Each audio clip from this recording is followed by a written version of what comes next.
২০২৬ সালের ঈদ উল ফিতর উপলক্ষে দেশের বিভিন্ন সড়ক, রেল ও নৌপথে ভয়াবহ দুর্ঘটনার চিত্র উঠে এসেছে।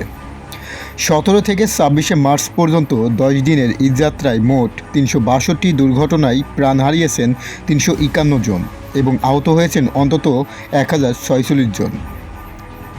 বাংলাদেশ যাত্রী কল্যাণ সমিতি প্রকাশিত প্রতিবেদনে জানানো হয়, গত বছরের তুলনায় এবারের ঈদে দুর্ঘটনার হার ৮.৯৫% এবং মৃত্যু হার ৮.26% বৃদ্ধি পেয়েছে।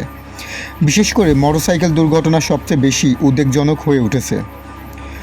প্রতিবেদন অনুযায়ী দেশে মোট ৩৪৬টি সড়ক দুর্ঘটনার মধ্যে ১২৫টি মোটরসাইকেল সংশ্লিষ্ট, যেখানে নিহত হয়েছেন ১৩৫ জন।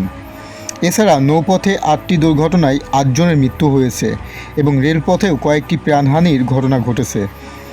ঈদযাত্রার সময়কাল হিসেবে ১৪ মার্চ থেকে ২৮শে মার্চ ১৫ দিন পর্যন্ত বিভিন্ন গণমাধ্যমে দুর্ঘটনার তথ্য উঠে এসেছে, তবে মৃত্যুর সংখ্যা নিয়ে ভিন্নমত রয়েছে।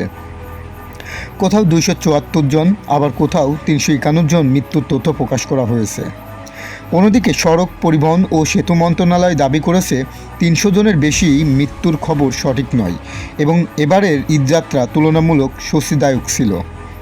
তবে বেসরকারি সংস্থাগুলোর প্রতিবেদন বলছে বাস্তব চিত্র আরও উদ্বেগজনক এবং সড়ক নিরাপত্তা নিশ্চিত করতে জরুরি পদক্ষেপ নেওয়া প্রয়োজন। বিশেষজ্ঞদের মতে বেপরোয়া গতি, অনিয়ন্ত্রিত মোটরসাইকেল ব্যবহার, ফিটনেসবিহীন যানবাহন এবং চালকদের অসচেতনতা দুর্ঘটনার প্রধান কারণ হিসেবে চিহ্নিত হয়েছে। ভবিষ্যতে এ ধরনের প্রাণহানি কমাতে কঠোর আইন প্রয়োগ ও সচেতনতা বৃদ্ধির উপর গুরুত্ব দেওয়ার পরামর্শ দেওয়া হয়েছে। World TV, Suman.